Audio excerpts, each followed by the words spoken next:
Mediterráneo, lo primero que quiero decir es que en todo el Mediterráneo el sector pesquero no está de acuerdo con los criterios que hay establecidos actualmente en la cúpula de la normativa europea, que son los reglamentos europeos, que son también derecho interno, para discriminar lo que sea pesca artesanal y distinguirla de otra cosa que no se dice lo que es, pero que se supone por deducción al absurdo que debe ser la pesca industrial. En estos reglamentos se ha fijado esa frontera en la eslora de los barcos y se dice que es pesca artesanal la que ejercen los barcos que tienen menos de 12 metros,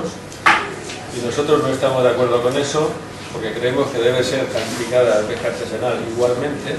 toda la pesca que se ejerce con barcos que tienen más que esa eslora, incluso aunque sea pesca de arrastre, incluso aunque el arrastre tenga la fama que tiene, porque pensamos que depende mucho más de cómo se ejerce la pesca que de la eslora del barco. Entonces aquí se trata de barcos que entran y salen en el día, que traen a puerto diariamente las capturas, que se alejan un poco de la costa, y esto creemos que es pesca artesanal, aunque sea de arrastre, y creemos que el calificativo que queda, que no es pesca artesanal, que es el de la pesca industrial, se debería reservar para estas grandísimas flotas de altura y superaltura y de altura que están pescando en Terranova, en Groenlandia, y en Sudáfrica y en Chile y por ahí. Llenan las bodegas con cientos y cientos de toneladas de pescado y las traen a tierra en el norte, preferentemente en la cornisa cantábrica, después de mareas de 15 días o de mareas de 30 días, vendiendo ese pescado como fresco, cuando realmente de fresco tiene poco. De manera que esta es una cuestión que quería dejar constancia de ella en primer lugar. En segundo lugar, como era de esperar, los problemas de la pesca artesanal en el Mediterráneo son sofocantes. Y son sofocantes empezando por la base de todo y por la madre de todas las cuestiones, que bajo mi punto de vista es la regulación que existe de la pesca en el Mediterráneo, como reglamento de medidas técnicas en el Mediterráneo y otras reglamentaciones que vienen también, por supuesto, de Bruselas. Entonces, estas reglamentaciones vienen precedidas de unas exposiciones de motivos en las que indefectiblemente se alude a unos informes científicos que el sector no conoce y se alude a un problema de supuesta disminución de los recursos pesqueros y se alude a un diagnóstico de ese problema que es la sobrepesca. Se está acusando a los barcos de pesca de coger demasiado pescado y supuestamente por esto acontece este problema de la pretendida disminución de los recursos pesqueros. Bajo mi punto de vista, yo no soy biólogo, ni soy ingeniero ni nada parecido, pero me gusta utilizar cuando es posible el sentido común. A lo mejor el problema no es tanto la sobrepesca como la tradicional falta de honestidad, la tradicional falta de ética, la tradicional falta de decencia y la tradicional corrupción de ciertos ayuntamientos, sobre todo los de los pueblos pequeños, que parece ser, según leía en prensa hace ya bastante tiempo, que se estaban dedicando con mucha laxitud a permitir de manera oficiosa o mediante licencia de obra, me da igual, a permitir que hubiera instaladas fábricas en determinados rincones del término municipal, donde no había un polígono industrial, donde no había estructuras sanitarias y fábricas en las cuales no hay ningún tipo de dispositivo de eliminación de residuos tóxicos y peligrosos, y como consecuencia de eso, pues lo que sucedía era que los titulares de estas industrias solían hacer lo siguiente: por la noche cogían los residuos tóxicos y peligrosos, los metían en unas cubas y los vaciaban clandestinamente en esa red de barrancos que sabéis que tiene la Comunidad Valenciana, a donde llegaban al mar. Hace mucho tiempo ya tuve una reunión de trabajo con unos funcionarios de la Consejería de Sanidad que nos contaron una anécdota que consistía en que un pastor cruzó una acequia de estas que llevaba agua con un rebaño de corderos. y cuando salieron de la acequia, los corderos habían sido esquilmados todos por la línea de flotación, lo cual hace pensar en qué diablos llevaría ese agua de ácidos y de lejías y de sustancias corrosivas que después va al mar y hace lo que hace como lo hace. Pero pienso que ni siquiera hace falta ser un científico, ni ser un químico, ni ser un profesional de esto, ni saber formular químicamente para aprehender una cuestión que parece ser, que a mí me parece muy obvia. Y es lo siguiente: en el mar hay una especie de pirámide nutricional en cuya base está la Posidonia oceánica, la Phanerogamas marina, que son plantas. Y como son plantas, viven del sol, viven de la función clorofílica. Y hay una cosa que es la turbidez del agua, que es un índice que se tiene en cuenta para medir, entre otros, la calidad de las aguas, y ya dando igual lo que lleve ese agua en suspensión, dando igual que sea química, que sea física, que sea corrosivo, que sean metales pesados, o que sea lo que sea, hay un índice importante de turbidez del agua en general en el Mediterráneo. Sabéis que la turbidez del agua se mide con un protocolo científico que se basa en el disco de Secchi, que es un disco que se tira desde una embarcación, se deja caer, mejor dicho, de una embarcación, cogido de un cabo, y dependiendo de la profundidad a la que sea visible el disco de Secchi, pues establecen unos parámetros de transparencia o de turbidez, que es lo mismo por el contrario del agua.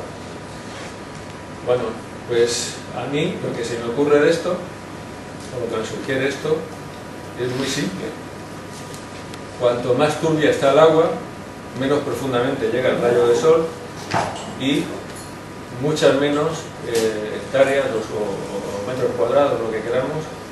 puede haber de plantas vivas, de Phanerogamas marinas vivas y por tanto de Posidonia oceánica. Entonces, esto, si es así, esto significaría, a lo mejor luego Miguel Rodilla me dice alguna cosa que yo no sepa de esto, que es posible, pero si es así, esto significaría que hay una relación directa entre algo tan sencillo y tan cotidiano, tan visible para todos nosotros como es la turbidez del agua y la disminución de los recursos marinos. Pero la cosa no se queda ahí, porque resulta que estos efluentes de origen continental, de agua pútrida, corrosiva y sucia que llevan los barrancos, depositan en las zonas de aguas someras un lodo estéril. Es un lodo, un material en el cual no crece nada, pero que tiene la desafortunada consecuencia de colmatar y de cubrir la Posidonia oceánica,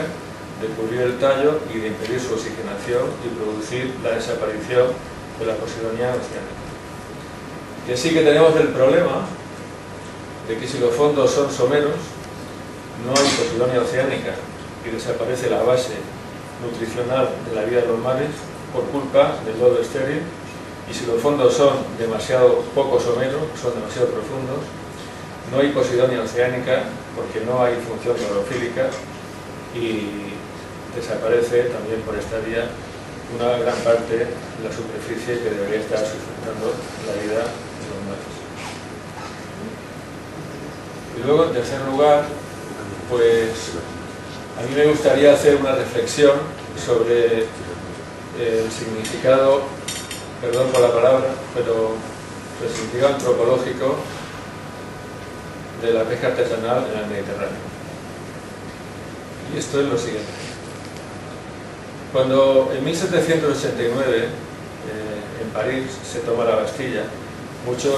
dicen ahora que esto era porque se enfadaron porque subió el precio del pan. Pero lo cierto es que ahí había un trabajo de base, que era un trabajo de análisis, un trabajo de reflexión y un trabajo de pensamiento que corrió a cargo de unos filósofos, que muchos de ellos no eran franceses, eran suizos, pero unos filósofos que establecieron en la Ilustración francesa las bases ideológicas y filosóficas de la revolución. Y uno de estos filósofos es Jean-Jacques Rousseau, y para él el ideal del ciudadano que habría de salir del nuevo régimen, una vez muerto el antiguo régimen caracterizado por un sistema de economía agrícola feudal, con los siervos de la gleba apegados a la tierra, o sea que se compraban y se vendían junto con la tierra, era el pequeño agricultor autosuficiente, dueño de la tierra, que se relacionaba directamente con el Estado sin organismos intermedios, tales como eran los gremios medievales, que muchas veces solo estaban ahí para molestar y para poner trabas. De manera que supuestamente nosotros estamos viviendo en una sociedad que tiene este modelo socioeconómico. Rousseau sabía muy bien que no puede haber libertad política sin libertad económica, y que sin libertad económica, sin independencia económica, la libertad política no es más que una etiqueta que hoy día eso se come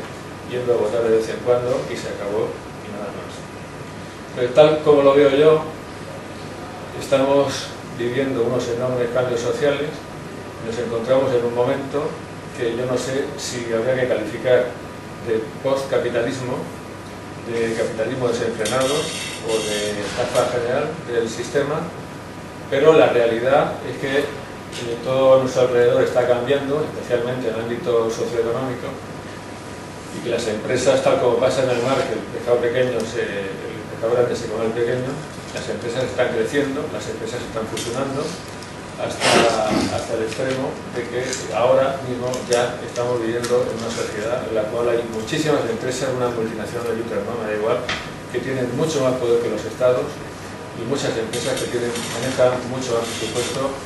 que los gobiernos, y que por lo tanto están perfectísimamente capacitadas para dictar instrucciones, para financiar a los partidos políticos como les parezca conveniente,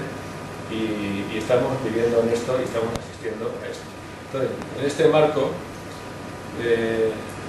social o sociológico de traición a las bases ideológicas de la Revolución Francesa, que es lo que teóricamente y en papeles y en los libros de historia conforman las bases de la idealidad de la sociedad en la cual estamos viviendo, en este marco en el cual la inmensa mayoría de los ciudadanos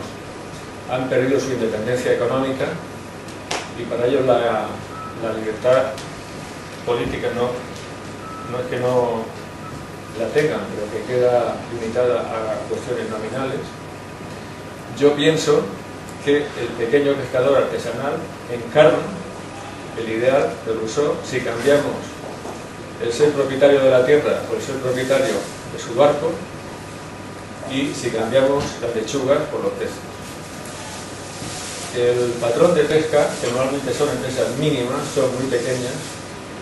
que sale al mar en busca de la fortuna de mar, llevando el barco a donde le parezca conveniente, en busca de los ganaderos, creo que encarna no solamente el ideal de Rousseau, sino que también le da forma a aquello que decía este señor, que era al mismo tiempo emperador de Roma y filósofo, que es Tertuliano, con una frase especialmente críptica y difícil de entender, pero hermosa, que decía: vivir no es necesario, navegar sí. Pues bien, a mí me parece que se echa en falta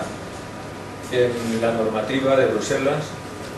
no los gestos que se están haciendo sobre el tema de la protección del medio ambiente, que son gestos muchas veces escenográficos. Por ejemplo, ahora las nuevas subvenciones, hay ayudas para las artes de pesca solo si son más selectivas, guiño al medio ambiente.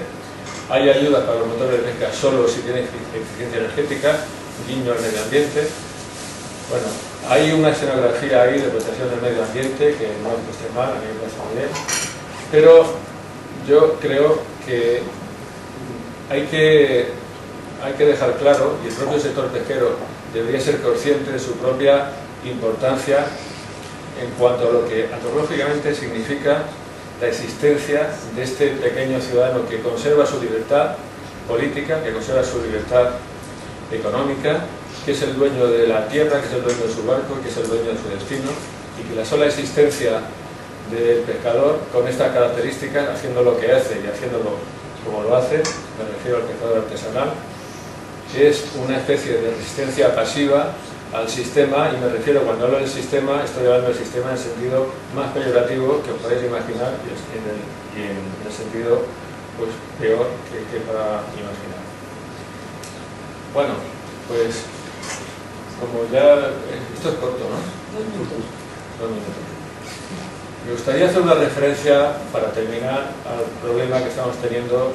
de grandísimos proyectos de obras en el Mediterráneo, especialmente al desastre que se nos viene encima con las prospecciones petrolíferas, para poner ahí delante en el canal, a 40-45 millas, torres de extracción de petróleo, una zona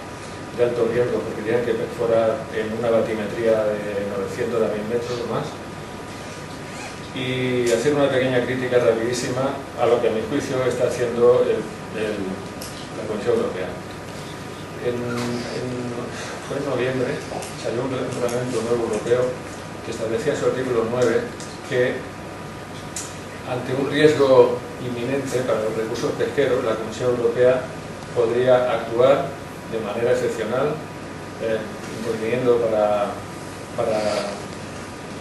suspender cautelarmente la situación que daba lugar a ese riesgo.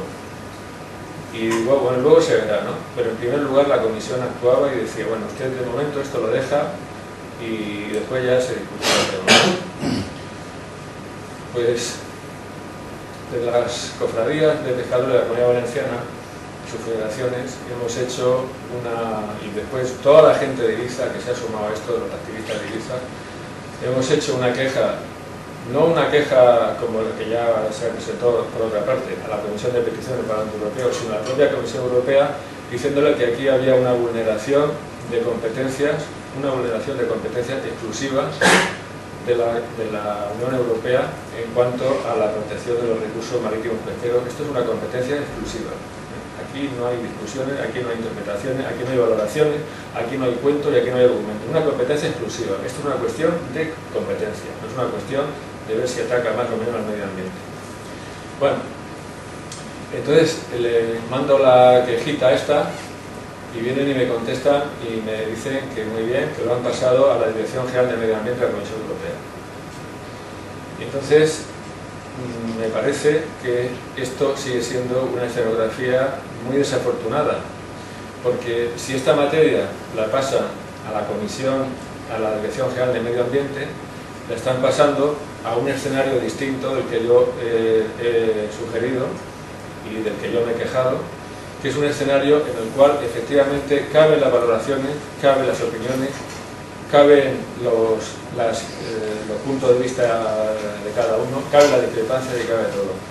Pero en donde no cabe absolutamente nada es en una cuestión de competencia. Entonces le mandé otra carta de estas a la Comisión Europea y le dije, mire,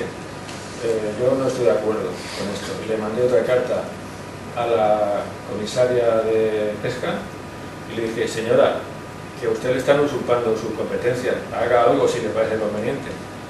Y por supuesto que ni respuesta. De manera que esa es la preocupación que hay en la Comisión Europea y en la Unión Europea por los temas de medio ambiente. Esa es la preocupación real. De la misma forma que es muchísimo más fácil meterle el dedo en el ojo a estos pobres que van con la alpargata, a los pescadores artesanales, que resolver un problema que está vinculado a la industria de un país, como es el problema de la contaminación del mar, también es mucho más fácil coger un reglamento europeo y poner ahí, como nos gusta mucho el medio ambiente, vamos a subvencionar las artes selectivas para que haya más salmonete. Pero cuando toca realmente desprenderse de los lobbies del petróleo y coger a los escoceses de Cair Energy y decirles, mire, pongan ustedes los pozos en otro sitio porque el Mediterráneo aquí no, eso ya exige un trabajo que parece ser que ellos no están dispuestos a hacer.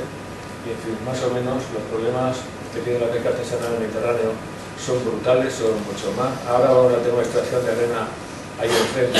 de Cubillo y de Gandía que van a destruir completa y absolutamente el propio Ministerio de Medio Ambiente, que además también es de Agricultura y Pesca, un vivero, un caladero riquísimo. Se van a llevar toda la arena, la van a desmontar todo y van a estar 10 años, según decía la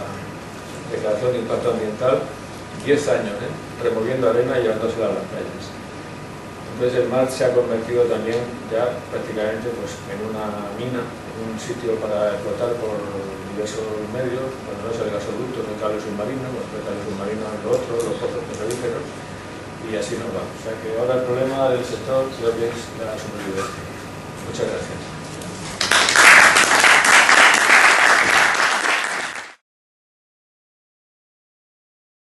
Vendiendo ese pescado como fresco, cuando realmente de fresco tiene poco.